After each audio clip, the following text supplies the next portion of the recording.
Well, greetings and salutations, test takers. This is the Series 7 Guru, aka also known as Dean Kenny, with our weekly live stream Q&A. It's for all FINRA and NASA exams. We're here every Tuesday, 5 p.m.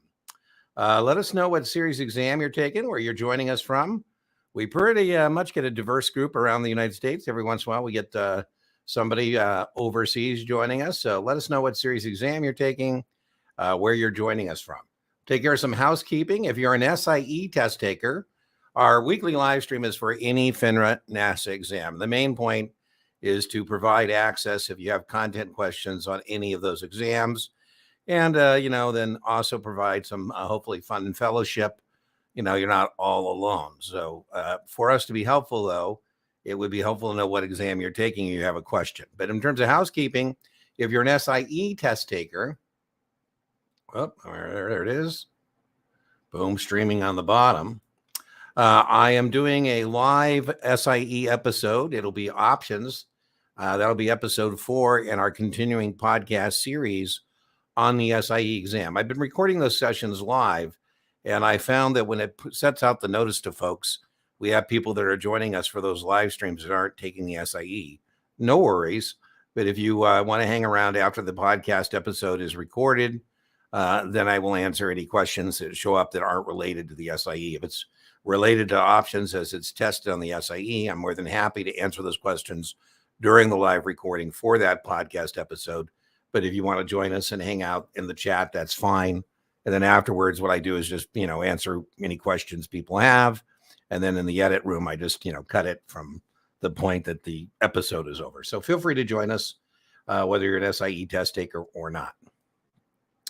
Discount codes, 15% is the discount code at checkout for any Kaplan product or service.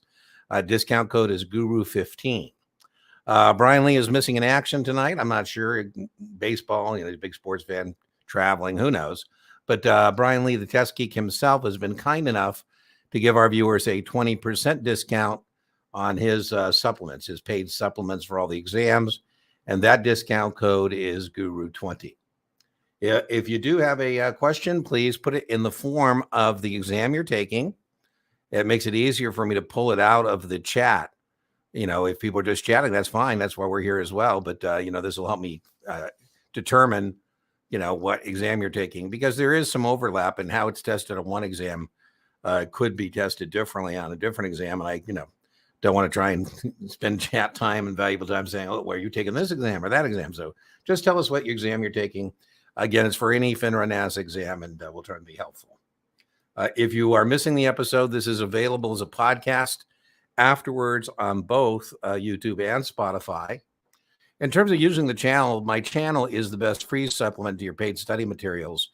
And if you're looking for content for your particular series, the way to access that efficiently is to go to the playlists, and you'll find playlists for all the various exams. Sometimes more than one playlist. If there is more than one playlist, it's in suggested watch order, and the videos within the playlist are in suggested watch order as well. So that's good if you're going to binge. If you're not trying to binge and you're looking for a particular topic, like I get a lot of emails, I got one this week. What video should I watch? And then they had a laundry list of topics. I said, just put those topics into the channel search bar and the recommended content will magically appear. So that's how it's easier to find that stuff. We ended each of these as drawing a 30-minute coaching call. It's not a flexible 30 minutes. That says Friday, October 20th. If you win, 2 p.m. You can assign it to someone else. You can share it. Again, you can use it however you'd like in terms of whether you want to do practice questions together, you have a topic, whatever. If you win that drawing at the end of our live stream, you have to collect within 1 hour. You need to send me an email. I'll give you my email address and you claim it. I don't want to have a contingent liability floating around. That's why it's Friday at 2. And again, it's, need to be claimed within an hour. I had somebody call me 6 months later. Oh, I won the drawing, but I need to use it now. I go, that's too late. You had to claim it in 24 hours. He sent me a screenshot of the posted, drawing, which, I didn't doubt that he won it, but he didn't claim it, right? Maybe somebody told him afterwards. So if you're interested in that, make sure you act accordingly. All right, well, let's see what we got going on in chat.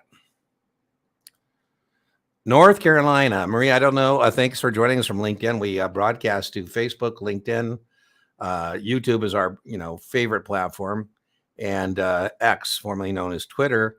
And I'm a big fan in North Carolina. I spent a lot of time in Vanguard's campus in North Carolina, and they are the most hospitable. Don't tell the other Vanguard campuses I've said this, but North Carolina is my favorite.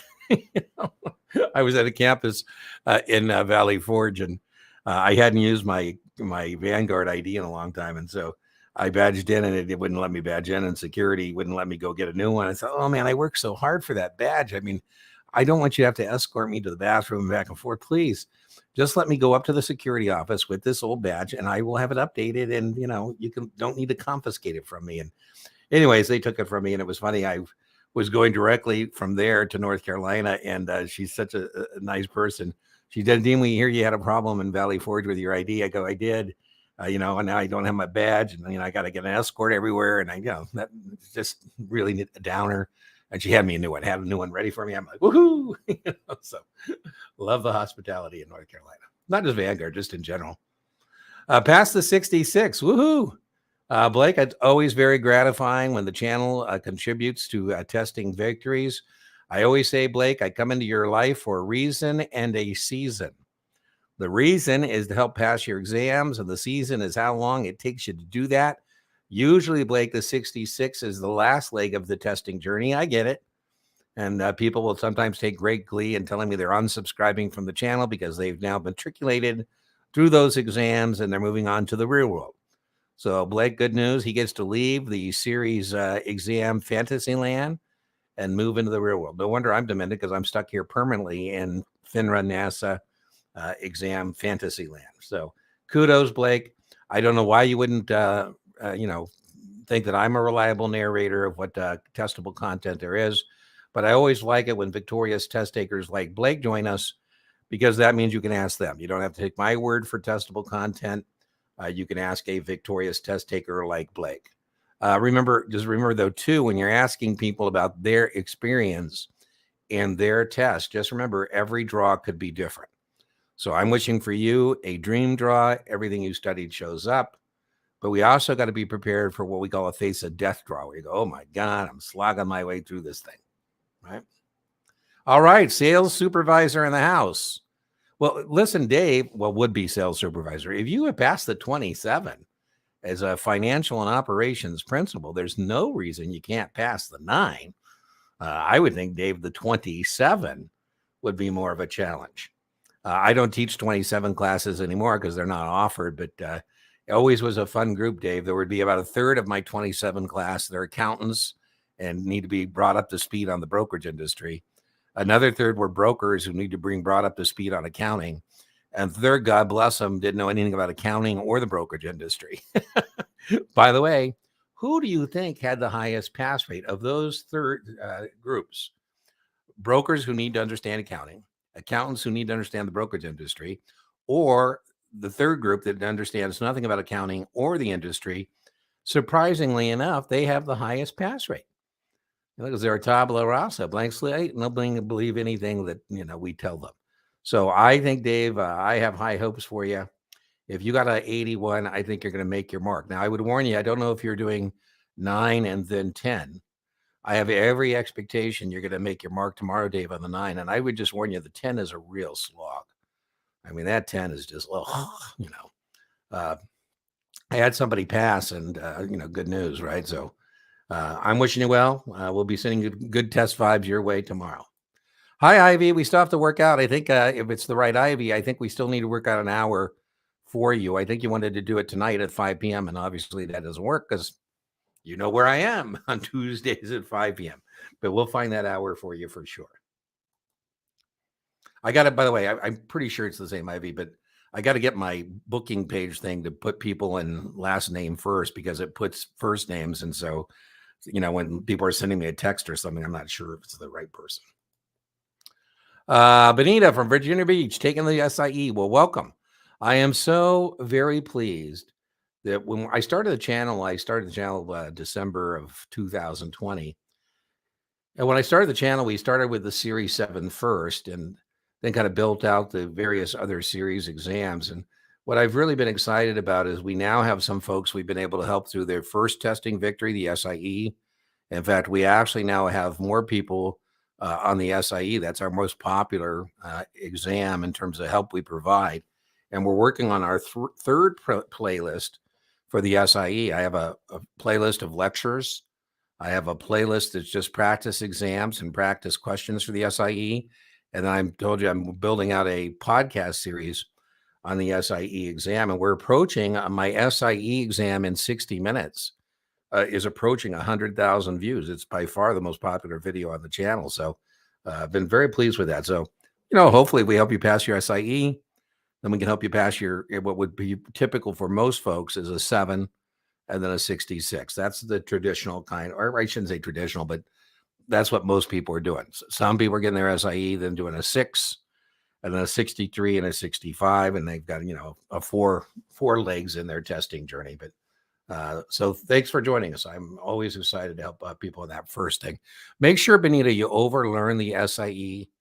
I don't want you to just barely pass the SIE. I want you to kill that thing. I want you to overlearn it because I don't want you going wobbly into your Series 6 or 7, assuming you're doing a top-up. Maybe Benita's just taking an SIE for her own edification. I doubt it. Most people are on their way to another exam. And it'll pay huge dividends if you're an SIE test taker and you overlearn that and put in that work. So you're not going wobbly into your 6 or your 7, right? Because then that means you can go, it's going to be much easier to go 2-0 if you finish strong on that first testing victory. So for what it's worth. Nathan, wow, I've seen you on the channel. You've been a good viewer. One last time. Oh my goodness. So as we said, the reason and the season has passed for Nathan. He now gets to put his exams, his registrations to work, helping clients. How exciting. Nathan, thanks for popping back in with your victory post. It's always good for morale. And it's just really exciting. I love our industry. I love what people can do in our industry. I just had somebody the other day on social media said, they're poor and they don't have the resources to, do what I was recommending to them. But I told them, good news, if you're poor and you deserve to be rich, then our industry is the industry for you. So I get when you're starting out, maybe you don't have all the resources that would be ideal to being able to pass the exam. Yasha, I don't know if he's in the chat, but he won our coaching call. And I just noticed we got a super chat. So I will use that for an adult beverage. Thank you so much. Anyways, he won the coaching call. We're doing the coaching call. And he was telling me that on his own sweat equity, I love this. He's doing his SIE. I hope I'm not talking out of school. He's going to do a 66, what doesn't require a sponsorship. Then he's going to go back and say, listen, based on my own initiative, my own resources, I've got these two, and I would want you to, let me do the 7. I can't imagine that wouldn't be something they're going to do. And remember, it belongs to you. If they don't, then that it's a registration belongs to you. But anyways, in his case, he had SIE for Dummies, and he bought the Kaplan Cubic. And I said, listen, I'm going to send you the Kaplan SIE study materials on me because you certainly deserve that extra help. Please don't start sending me emails to send you free stuff. 66, Ivy. Okay, whatever it is. So, Ryan from West Virginia took the Series 7 months ago, missed it by 5 questions. I'm scheduled this Monday. I'm still iffy, nervous, but studying your face off. I'd like to know, Ryan, what your practice test scores are. So if this is Tuesday, I'll play accountability, Ryan, partner for you. If I were your accountability partner, I'd want to know how many more marks am I going to get from you? You know what I mean by that as a practice test, not as a, learning by missing question, but as an intellectual inventory. And I would hope, let's see, this is Tuesday, you're testing, Monday. So 2 or 3 more practice test scores, I think would be reasonable. And I would want you to be in the mid 70s to have a margin of safety so that we both know that on Monday we have every expectation you can make your mark. Don't overdo practice tests. I had a guy who was chatting up that he did 4 of them in one day. And I said, that's ridiculous. And it's counterproductive. We need scores that are reliable. And that 4 score is not reliable. So you should under no circumstance be doing more than 1 practice exam a day. And I think maybe every other day in the morning, and then you got to spend an afternoon on remediation of that exam because That's how you get the most use of it. But that's what I would want to know about you, is where you are in practice exams. And if you, I don't have the expectation that you're monogamous. I think test takers use whatever resources will help them. And, there's lots of free resources like my YouTube channel, there's paid supplements. But I've noticed a couple of people who are kind of, I wish they'd watch my episode. If you failed, is it over? The answer is no. But, it's not a good look when you are blaming your test prep vendor. By the way, these are 3 different test prep vendors and 3 different people complaining that it's their fault and not their fault as the test taker. And I said, they were basically saying 3 different emails, and they were all saying that the score they got from their vendor was what they relied upon, and that's why they didn't pass. My response was, well, why didn't you do another practice exam from another vendor? You can do that free. In my playlist, there's almost always 2 playlists, and one is practice exams, not just from Kaplan, but, from Notman, from Kaplan, from Test Geek, from Mometrics. And that's how you can kind of see where that score lines up. When you change vendors, it might be a little different. But that's what I wanted to know, Ryan, is what is that practice test score? But I do like that you're closing strong, it sounds like. You're staying dedicated, you're staying disciplined, you're staying organized, and finishing strong. So make sure that Sunday you kind of relax, because you're going to need to be well rested. Retaking the 77 on Monday. All right, Molly. Oh, I remember your dog. I love that dog. Oh, I'm so jealous. That looks like such a great dog. Looks like he's smart. I've had Molly. I probably told you the story already. If I did, I apologize. I like big dogs, but I've had some very smart dogs and some very dumb dogs.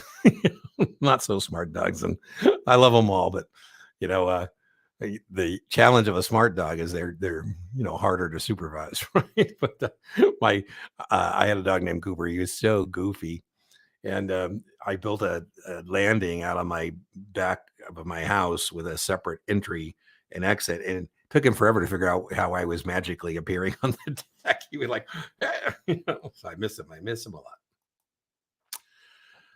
CDOs. Well, the major difference is what we're carving up. The French word for carve is slice. CDO 720, 2028. So, in a CMO, I go to Ginnie Mae or Fannie Mae or Freddie Mac. We'll say Ginnie Mae because that's what they use in the test. And instead of saying that I want to buy proportionate ownership in the pool of mortgages, because if I put 25 grand into a mortgage pool and Molly puts 25 grand into that same mortgage pool, our checks would look exactly like. Boring, no priority provisions. That's the fancy way of saying that we have equal status. And so if I work in structured finance at an investment bank, what I do instead is I go to Ginnie Mae and say, listen, I want to buy the whole thing, not proportion ownership of the pool. I want to buy every mortgage in the pool, the entire pool. Investment bankers have discovered that you get more money selling it by the slice. And if you give it a fancy French name, you get more. No, I'm not going to get much for snails with butter. But escargot and burr, now we're talking, right? I have a chef friend. I said, what's the difference between a casserole and a cassoulet? He said, about $20. So the French word for slice is tranche. So when I carve up a Ginnie Mae pool into various cascading cash flows, tranches, now it's a little more exciting because now Molly and I can decide what kind of risk are we willing to take. I saw a guy being interviewed who carves up mortgages for a living, creates CMOs. And so I just carved a mortgage pool into 186 tranches, 186 cash flows, and everybody thinks they got the best slice. And why is this on your Series 7?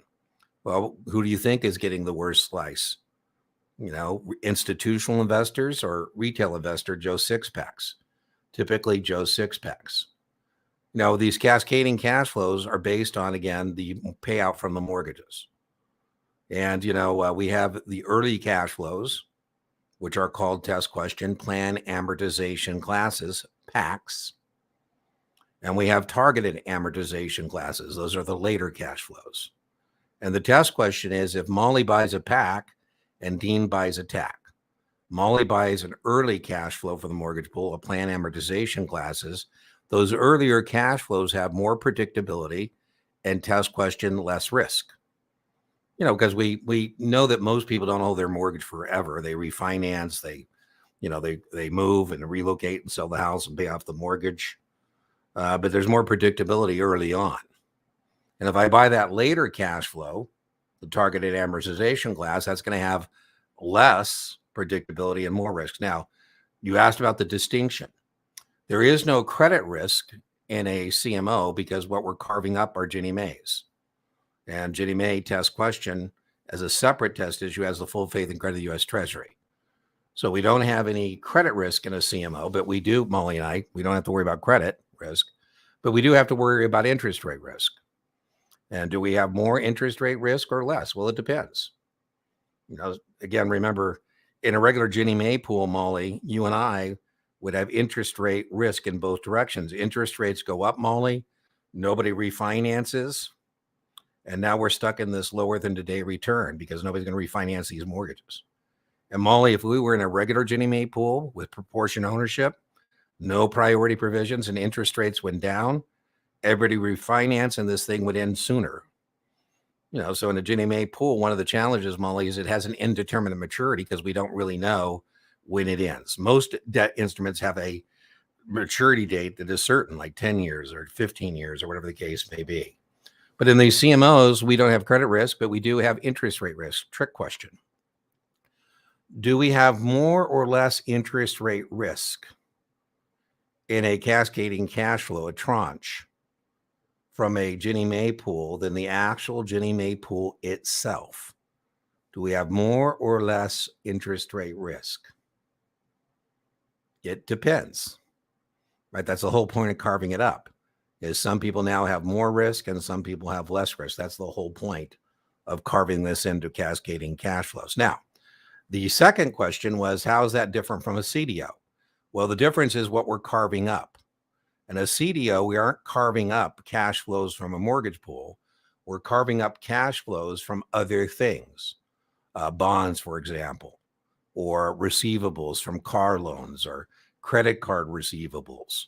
So in a CDO, same general idea, we're carving up, creating these cascading cash flows.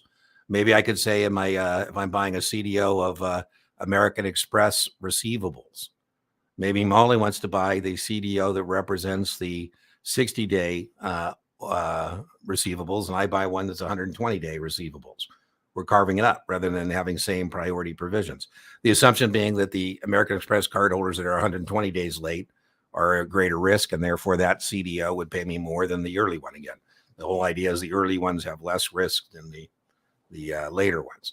And so that's the big difference. CDOs, we're carving up not mortgage securities, but we're carving up bonds. We're carving up, when I say carving, I mean creating these tranches, these cash flows, car loans, receivables, whatever the case may be. I don't think you're going to see anything on CDOs on the Series 7. I think CDOs are more the test prep vendor thing, but you're certainly going to see CMOs. And I told you the test questions already about CMOs. I'll add another one. The buyer has to sign a suitability statement. Molly has to sign something saying that she understands that she's not buying proportion ownership in a mortgage pool, but rather she understands she's buying a derivative security. She's buying a cash flow from a mortgage pool, a much different thing. So that would be our final test question. Okay, so moving on. Well, I wish, Maria, thanks for joining us from LinkedIn.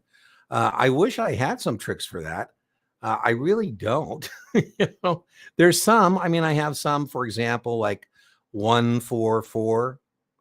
144 is a good memory aid for 144, right? 1% of the outstanding stock, or the average of the last 4 weeks trading volume, which is ever greater, up to 4 times a year. 144. That's a good mnemonic device for remembering 144. Now, I think, Maria, if I took a little more time, I probably could come up with a couple more tricks like that. But that's one I can think of off the top of my head. Maybe somebody in chat has some they can offer to you. I have a couple. 33 I think of as the Paper Prospectus Act.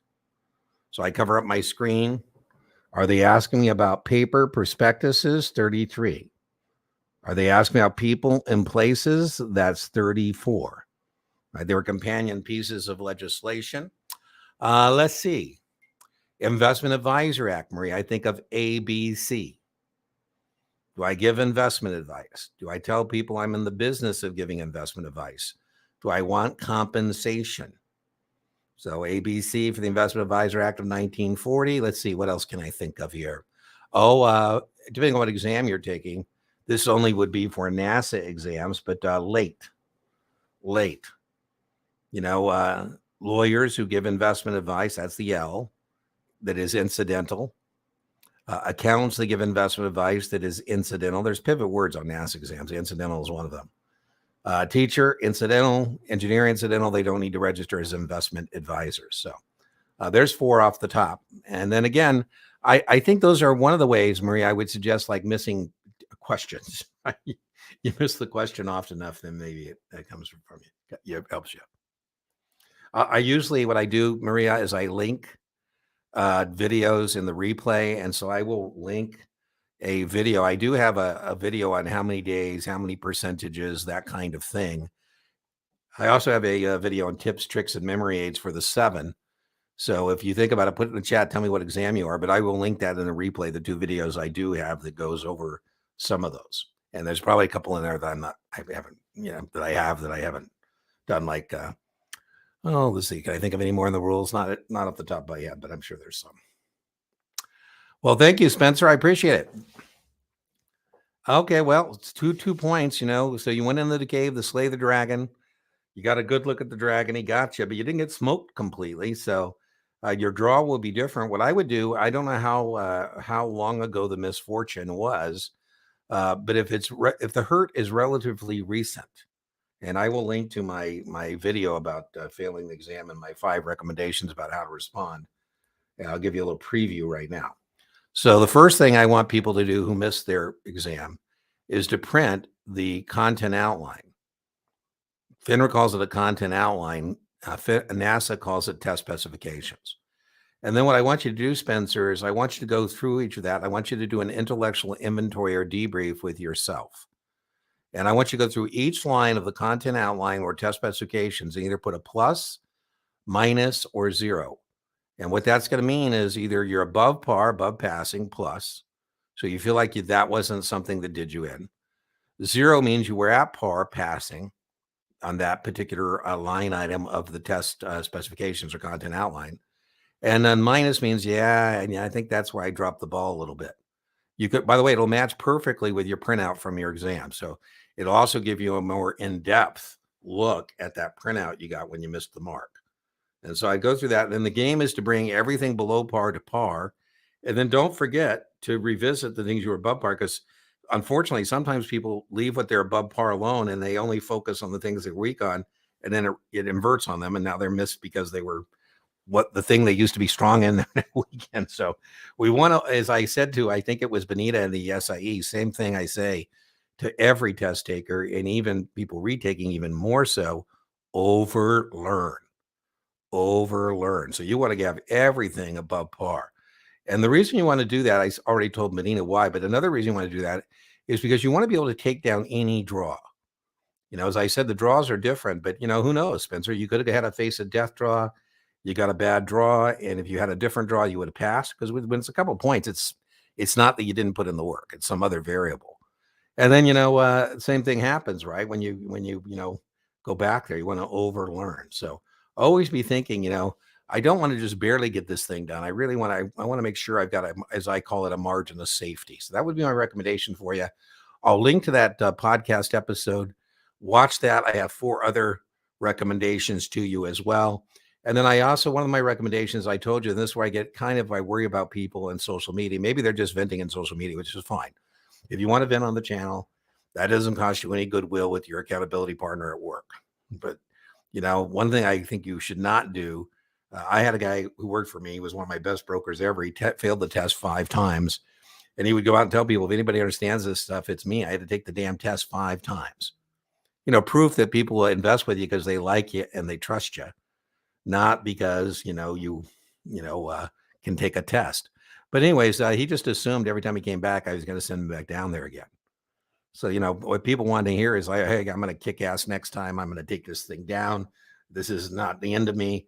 And I just love those stories. We get lots of those stories. I have a couple stories today in social media about this was the third time testing and they got it done. And I'd always say that resiliency just proves what a success you're going to be eventually in our business. So, it's a good thing, actually. So we get to see how you respond. And I wish people would not respond by blaming test prep vendors or, I had a guy on my channel. Listen, we have over 2.7 million views. And if you go in video descriptions, most of the people are saying, hey, thank you for the help. And it's gratifying. But every once in a while, somebody say, it's your fault. It's my fault. How is it my fault? All I do is give you free stuff. And I thought, man, if I were your supervisor, I certainly wouldn't want to have some guy come in and tell me I missed my exam because of this Dean guy, guru guy on YouTube. That would be. Again, thanks for the super chat, Ivan. I'm not sure if that's another super chat. Wow. Taking the 66 in a few weeks, Nick. Thanks for all the videos and discount codes. Huge help for the 7. All right. Victorious test taker in the house. Nick, make sure you respect that 66. Make sure you respect the 66 because, sometimes people come off that 7 testing victory. They feel pretty good about themselves. They should. You should feel fantastic about yourself. But a little bit of what the Greeks call hubris. Or, what my missionary father would tell you in the Bible, pride goeth before the fall. I'm sure that's not going to happen to Nick. But make sure you put in the same work on that 66 as you did for that 7. There are some differences. All right. Thanks, Ivy. Series 7 from Ohio. Sarah, helped love your channel. Help me pass the SIE. Woohoo. I use the Kaplan QBank. Listen, no surprise, Sarah. I think the Kaplan QBank is the best. And, I get really irritated, maybe because I'm kind of a senior instructor emeritus at Kaplan. I'm not a Kaplan employee and have not been for a long, long time. However, Kaplan does contract with Guru Exam Prep LLC, which is me, to teach classes for him, do things. So obviously I wouldn't teach for him if I didn't think that. But we spend a lot of, I say we collectively, me doing debriefs, and I talk to the subject matter experts at Kaplan all the time. We're not allowed to ask you, like, what was question 35? But we are allowed to ask, like, should we have spent more time on? Or, like I just told, I would be surprised you encounter a CDO question on a 7. I think it's more of a test prep vendor. So I said, Dean, I got one. I said, whoa, okay. Well, let's, tell Kaplan subject matter expert they need to get a question or two on that. So I think Kaplan is a little harder than the actual exam, but I think it comes closest. I'll tell you a secret. I shouldn't do it because we're being recorded, but the predecessor company to Kaplan was a company called Dearborn. And, Kaplan bought out Dearborn. But before they bought Dearborn paid a 6-figure fine for copyright infringement on the actual Series 7. We got so close, they said that was too close. I was a managing director at that predecessor company called Dearborn. And they said that was too close. I'm kind of proud of that in a perverted way. As a result of that, Dearborn, the predecessor company, Kaplan, I couldn't teach a class for 2 years if I went and took the exam, because they would think that Dean would be taking the exam just to find out what's on it. So, I've been in and out of the brokerage business as a participant many times. And when I'm out, I have to take the test, right? After 2 years, I go to take it again. Obviously, that shouldn't be a problem for me. But, anyways, then I can't teach a class for 2 years after that, right? So the answer to your question is the Kaplan QBank, I think, compares very favorably to the actual exam. I think, Sarah, better than any other QBank out there. I think Past Perfect, I'll just now give you my little rundown. Past Perfect, I think, is too obtuse. I mean, that's good. I mean, it's too much rather than not enough, and too much is better than not enough. But they do have questions. I feel sorry for somebody, for example, spent a lot of money for tutoring with me to help them answer Past Perfect margin questions I know they're never going to encounter on the exam.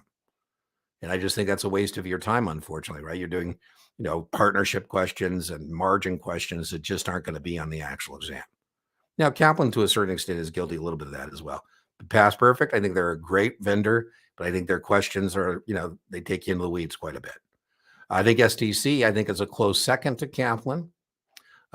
Training consultants, I'm not as familiar with their material as I am with STC and Past Perfect. but I think they're a little thin just based on what I have experienced with them in terms of tutoring people using their materials, because I'm agnostic in tutoring. Whoever's material you're using, that's fine for me, unless I think you're at risk. And then I would recommend a supplement. And then Achievable, I think, is great, except I just don't think there's a lot of very strong correlation to not their questions, but to the scores on practice tests of the actual exam.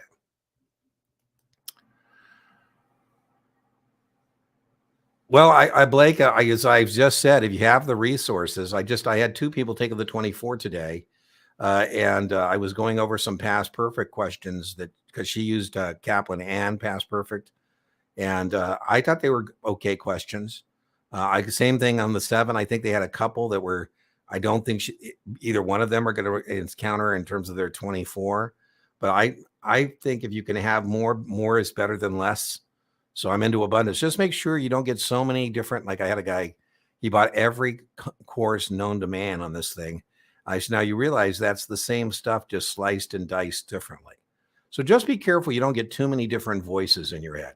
I mean, if the voices are confirming things, then that's fine.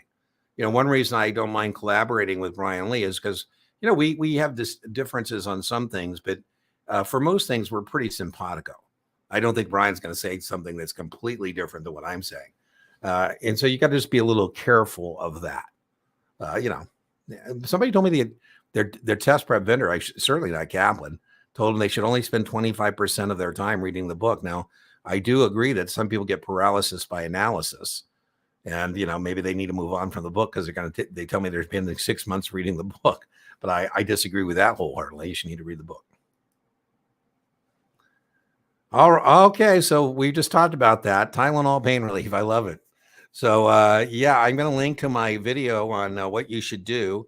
I don't know if you were here for the conversation we had just a little bit ago about my recommendation about doing an intellectual inventory or debrief with yourself. But I will link that video. So if you circle back in the replay, you'll see in the video description, I have links to the things I've told people I would link to, so you can find it there.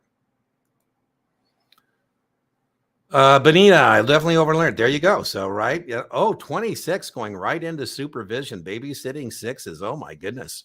So that is quite the testing journey ahead of you. So I think, Benita, even more so, right? I'm glad that you're taking my advice, but that's really even more so knowing that you're taking a 26 as well.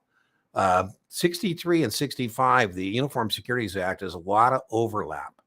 And the 65 can be, I'm just, commenting, Benita, on what's ahead of you. I think of those next exams that you need to take.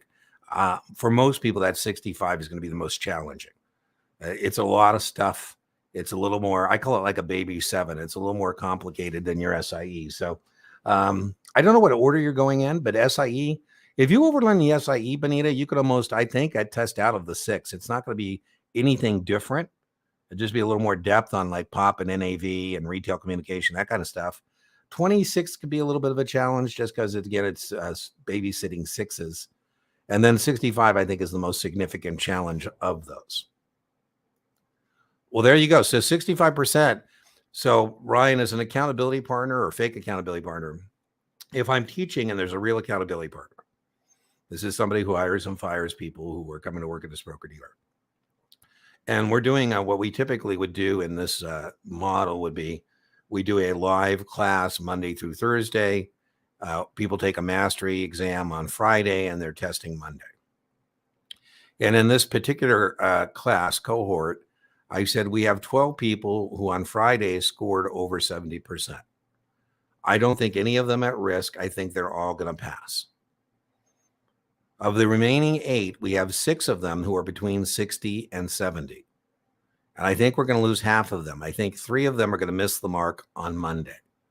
And she said, well, who are they? We'll rescue them. I said, well, we don't know who they are. If I knew who they are, we would rescue them. But statistically, I'm just telling you, I think we're going to lose 3 of the 6. There's no reason for that. I mean, if they stay dedicated, disciplined, and organized, Finn is strong, they would all pass. But, people get wobbly for whatever reason. And then we got 2 people who got under 60, and they're really a risk. I've had people get under 60 and still pass, but it's really a challenge because below 60 means you're not able to interpret what you're being asked in the question, and you're not capable of interpreting what the answer is being offered to you are. I had somebody who said, Dean, I think I'm halfway there. I go, what do you mean? They go, I actually now understand the questions I'm being asked. I still don't understand the answers being offered, but I'm getting there. I think that makes sense, right? That makes sense. So below 60 is a knowledge deficit problem. You don't have enough base knowledge to be doing practice tests. I mean, you got to do one to find out whether that's the case. Now, I was really happy, Ryan, in that class. All 6 of the people that were between 60 and 70 passed, which was great. So I thought you said we're going to lose 3. I said, yeah, well, I did. I thought we were going to lose 3, but none of them got wobbly. They stayed dedicated. They stayed disciplined. They stayed organized. They finished strong. So no reason that people who get between 60 and 70 can't pass. They should. They should. We don't give scores now if you pass, but Ryan, in the Kaplan, somebody's having a Kaplan Q Bank. And reliably, the Kaplan Q Bank, we could add some points to what people were scoring to those who passed. We can't do that anymore because there's no way to track it because you only get a score if you fail. But typically, people would pick up anywhere from 5 to 8 points from a Kaplan test to the actual exam. Difference between, this is Molly, between investor purchases $40,000 worth of speculative and other low-grade bonds with personal check and invest purchases $12,000 worth of securities with 12 1,000 postal money orders. First triggers a CTR. Well, I would actually say, Molly, people who are legit get CTRs triggered. For example, Molly, I went to the bank a couple Fridays ago, and I was going to go gambling. And I give mom the money to run the household, and I give her a big chunk, and then she tells me when it runs out, and I give her another big chunk. So, anyways, we were at the bank, and I got out 20 grand for gambling, and then mom was kind of funny. She was sitting there, and she goes, well, what's taking so long for you to get your money? I said, well, I've triggered a CTR, a currency transaction report. And the teller was like, you know what that is? I go, yeah. And then my mom said, well, why don't you get, 4 withdrawals of 5? I go, well, Mom, that would be called structuring. And that would trigger a suspicious activity report. So here, the 12,000 with 12 1,000 postal money orders, I think would trigger both a CTR, because the postal money order and cashier's check are considered cash. I don't know what exam, Molly. I think you said you're taking a Series 7. I don't think you're going to see any question like this. The anti-money laundering questions on the exams are pretty aim and shoot. But, I bought a motorcycle with a cashier's check because the guy told me a personal check wouldn't work. And I gave him a $21,000 cashier's check. And then I got a copy of a CTR. By the way, I'll get a copy from the CDR from 2 Fridays ago. They're going to say, Dean, we filed a currency transaction report. So the money orders is a CTR. And then the reason this is commercially illogical, this is called a red flag. So a red flag, it's commercially illogical about why this person has 12 $1,000 postal money orders instead of 12. And so that's called structuring. And I would say that would trigger the suspicious activity report. I don't think you'll get any question like this. I do think you need to know that CTRs, it's 10 grand is the threshold. SARS is 5 grand is the threshold. I would know money laundering. We have to have an AML officer. We have to conduct an AML test annually, 4311. I will link to my lecture on money laundering at 4311. Did I say already we have to conduct an AML test? And then these are 5-year records of the broker dealer. So I don't know what this test per vendor question is, but I don't think you'll see anything like that. But I would know about money laundering. All exams, you do get tested on anti-money laundering. The other thing, Molly, I know the stages of money laundering. Placement, test question, that's the easiest place to catch somebody. I was reading this guy who was skimming the Port Authority parking meters. I was kind of cracking up. I was like, well, how much money could he skim? It ended up being a lot of money, and it was quarters. I love how he got caught. It wasn't the Port Authority that got him. It was the bank, because they filed a SAR because it was commercially illogical why he's depositing 2 tons worth of quarters. So he missed, Molly, the first stage of money laundering, which was placement. If I was going to help him, I'd say, I'm not going to help him money laundering. I'm supposed to prevent him. But I say, listen, you need to buy a vending machine company. You need to buy a vending machine company because you need to have an explanation about why you got all these quarters. And so the other test question is placement is the easiest place to catch someone. There's lots of TV shows out that have great, episodes on money laundering, like Breaking Bad. His wife buys a car wash. That's a great thing, right? For placement. Now she says she washed 50 cars at $20, and now she's laundered, $10,000. The second stage of money laundering is layering. And the third stage is called integration. So I will link to that. You are going to get questions. You're not going to get anything like this one, Molly, on the actual exam. By the way, in the actual exam, Molly, the investor would have money in the account already, right? So in our business, they would fund the account with 52 grand, and then they would buy securities. I'm with you. I love big goofy dogs. I like smart dogs too, but I like big goofy dogs.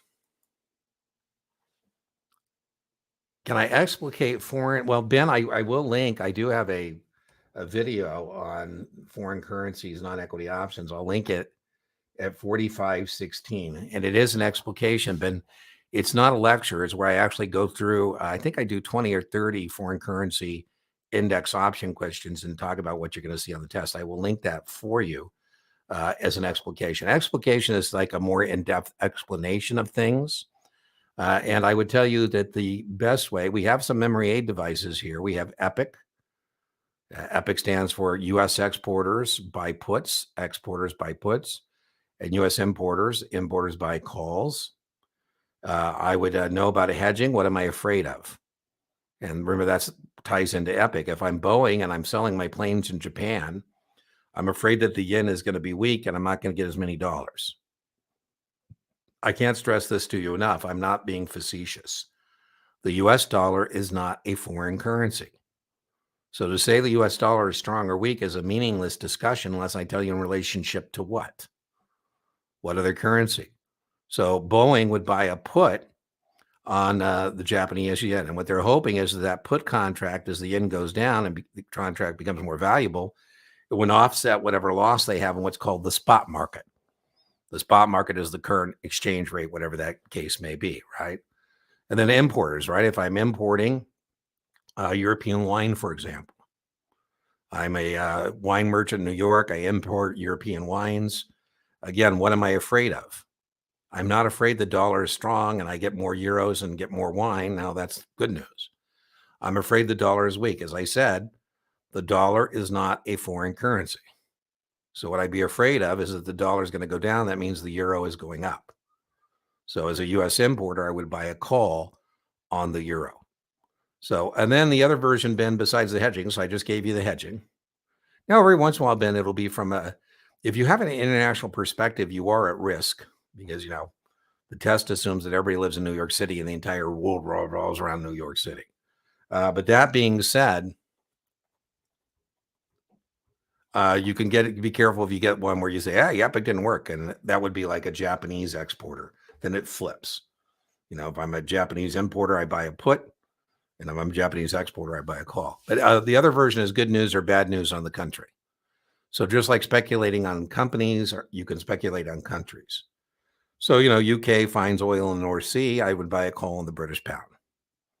I'm worried about a tsunami, taking out Japan. I buy puts on the yen. So those would be the basic ones. If you tell me that you messed up the Series 7 because of non-equity options includes not only foreign currencies, but indexes. You should definitely know SIE and Series 7 index options are T+1 and exercises T+1. They settle in cash. All that together, though, if you tell me that you missed the exam because of non-equity options, I say, well, I think, Ben, you had bigger problems elsewhere. But I will link to that video where I go over explicate foreign currencies. I call it non-equity options. So thanks for the buffet. Thanks, Ivan. Ivan, I love it. Maybe I'm making some headway on the buffet idea, right? So when I had a pub, I owned a pub, Ivan, and only Series 7 does this to people, but these three guys were all testing at the same time. And I said, well, go over to my pub and I'll stand you some pints and then I can get some debrief from you. Pints on me, basically. And I walked in and Tim, my bartender, said, did you say those guys could drink on your tab? I said, I did. He said, you know what your tab is? Only Series 7 does this. If I would have put that much money on the bar, Ben, and told them to drink it up, they wouldn't have been incapable of doing it. Needless to say, we got no debrief. But Ivan, one of the things in our pub there, we had like 30 different taps and we had like, 50 different bottles of beer. And it would drive me nuts that people couldn't make a choice. And instead of buying like a good beer, they would buy like Pabst Blue Ribbon or something, PBR. And, I would charge like $10 for a PBR. I said, okay, listen, if that's your choice, that's your choice, but we're going to charge you way more for that. There's all these great beers here. I sometimes feel that same way on my channel, that we have over 600 videos and sometimes people just become a little, like, oh my God, there's so many videos. I've tried to organize it by series playlists in the channel search bar, But as Ivan has picked up, what I tell people, it's a buffet. Take what you like, leave what you don't, right? So if you don't like something at a buffet, don't put it on your tray. But if you do like something, do put it on your tray, right? So I think Ivan, abundance is better than scarcity. So I'd rather have too many videos than not enough. But I get it. I've had people tell me they watched all my videos. I go, that's incredible. That's like, I don't know, 800 hours, 900 hours. Crazy. You passed your 65. Well, kudos, investment advisor representative. Third round, dug in this time, over 4,300 questions. Listen, everybody's different. This is one thing Brian and I disagree about. There's, theological arguments. I'm a big believer in doing as many practice questions as possible. I just know there's a direct correlation to QBank usage and pass. And so if I were your accountability partner, one of the first things I'm going to queue up when you don't pass your exam. So I'm talking about, I'm a corporate trainer. I'm not, but if I was. And one thing I'm going to punch up is the QBank usage rate. And almost always somebody who misses the mark has a very low QBank usage rate. There's a direct correlation to that. And people who have a high QBank usage rate typically pass. And even if they didn't, at least I know they did the work. Now, I know Brian disagrees with me. He thinks you just need enough questions to know you're competent. But, if I'm a test taker, I would have it on my agenda to exhaust the QBank. And I would read the book. And sometimes people are incredulous. How long is it going to take me to read the book? I said, well, read for an hour, figure out what your page count is in an hour, divide that by the manual. That'll tell you how many hours it's going to take you to read the book. And then how long is it going to take you to exhaust the QBank? Well, in series 7, there's like 3,500 questions. So you're going to do 100 questions a week or whatever it is, 250. But I would have that on my agenda, is trying to accomplish that. So that's what I would tell you. So 70s and 80s, I think you're going to be fine. Oh, you did pass. All right. So this time he dug into the questions. I like it. Redeemed himself. I love it. That's one of the things I tell you in my, podcast episode about failing the exam. Whatever you did, you got to do something different, right? I mean, why would you want to repeat the same study plan that ended up in a fail, right? So that's the other part of that debrief I've talked about, that intellectual inventory debrief with yourself. The other thing you got to do is say self. What did I not do that I could have done, whether it's practice questions or, watching the video or reading the book or whatever it is, to kind of find out what are those variables that you can add to the mix. Yeah, I certainly can. So Sarah, the difference for test taking. So that's what we're interested in. Qualified for us as a test taker means I'm using pre-tax money and I have a zero cost basis. A zero cost basis. That means everything coming out is going to be taxable. And for us as test takers, non-qualified or unqualified means I'm using after-tax money. And I'm going to have a cost basis. Cost basis is simply when I turn the money into the investment, right? So qualified would be like your 401k. That money going to your 401k, Sarah, you have never paid taxes on it. So all of that money coming out when you retire is going to be taxed at ordinary income tax rates. Unqualified, the one on the test to be worried about, and I'll link in the video to it, 5312, is a variable annuity. In a variable annuity, that is a non-qualified retirement plan. So if you give me $100,000 in a variable annuity, that's your cost basis. And then that's going to grow tax deferred, just like any other retirement plan. And when you're 59 and a half, now Sarah calls me, says, Dean, what's my variable annuity now worth? I say, Sarah, the separate account is now worth $1 million. This is very testable. She says, well, Dean, send me the 100 I originally put in there because I don't owe taxes on that. That's a return of my own money that I already paid taxes on. I say, Sarah, not so. Test question, LIFO. The last monies in are the first monies out. So, Sarah, if I send you 100, that's going to be 100 of the 900 that you have not paid taxes on. That's very testable. Now, the other thing you can do, Sarah, is you can annuitize and turn it into a monthly check. But again, I'll link to that video about variable annuities. And again, that's the contrasting point.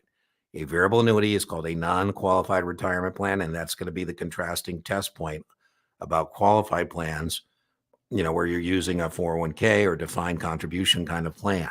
So that is testable in terms of, how that works.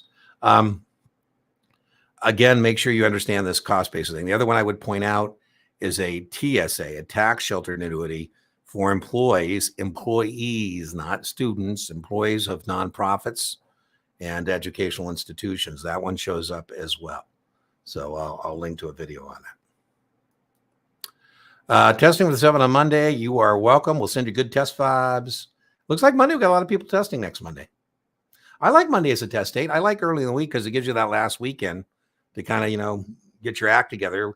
Whether you're, sometimes some people are not full-time studiers. And so the weekends are incredibly important to them in terms of getting their study done. Yeah. So Ryan says, anybody in the chat want to give some any advice on what platform? Matthew says, what platform are you using? Yeah, Yasha. Oh, you're welcome for the coaching call. I got your FedEx. I offered to send the stuff to Yasha. He said, I'll send you the FedEx thing. So I did receive that. And I will have Mom put that out to you tomorrow. So be looking for it.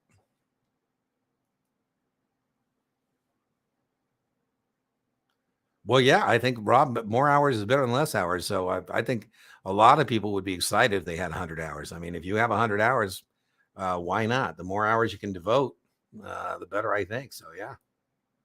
I wouldn't tell them you're going to spend 100 hours because, I would like to have them set low expectations, right? So I'm not so sure I'd tell someone, my accountability bar, I'm going to spend 100.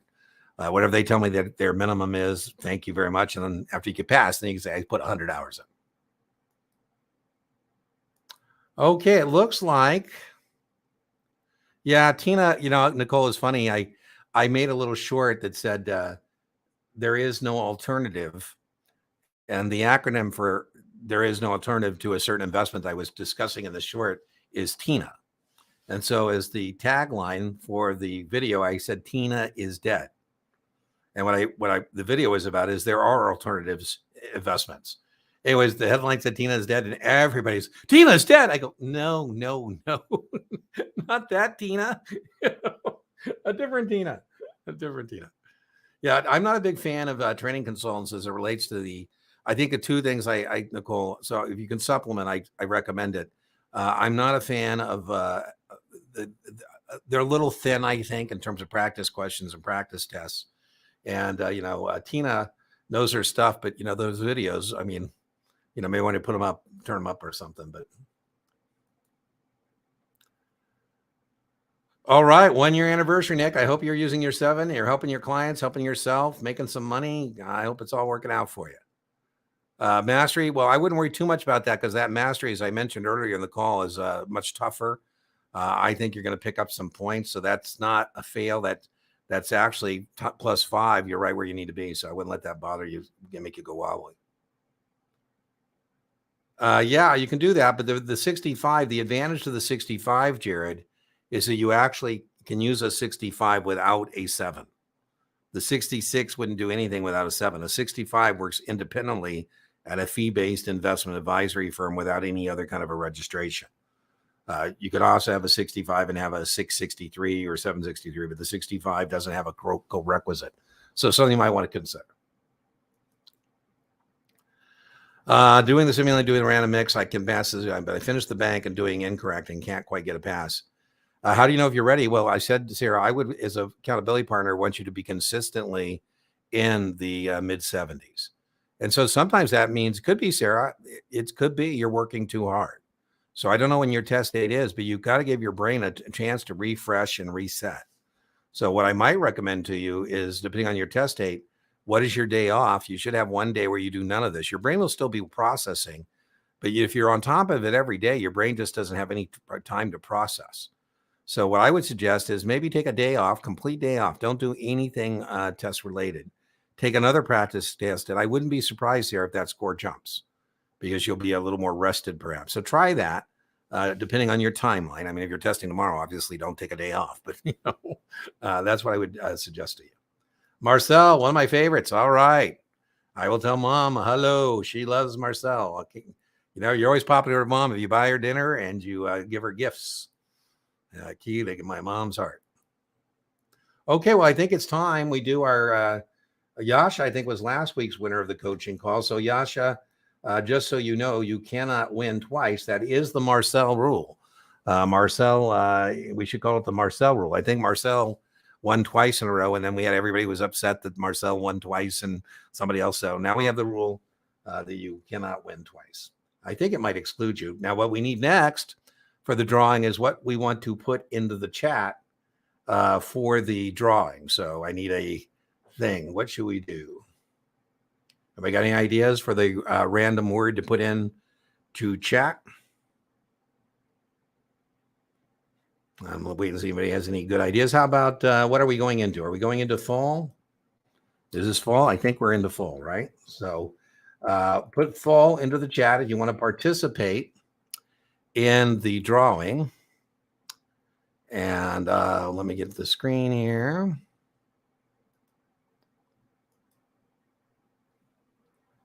Share. Let me get rid of this. Let me get rid of that. And I said you got to, whoop, that's the wrong one. Where's the right one? There's the right one. You have to send me an email to claim your victory within 1 hour. Let me, whoop, looks like I turned my audio off.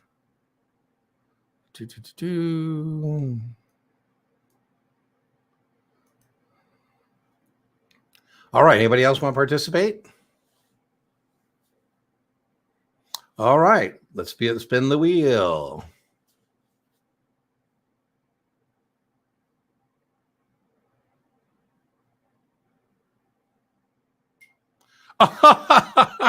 Oh man, you know what?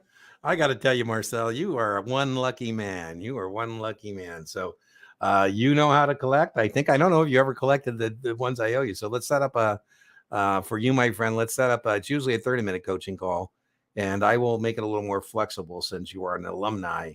And let's make that an hour that I owe you. So that's comparable to an hour of tutoring for Marcel. And you don't need to send an email because I know who you are and you know who I am. So we shouldn't have to worry about that. Let me go back to, let's get rid of that. Boom. Any last minute things in chat before we call it a day? All right. Well, remember, inch by inch, your exam is a cinch, yard by yard. Your exam is hard. I'll see you either next Tuesday, 5 p.m., or see you on the channel in the comments. Bye-bye.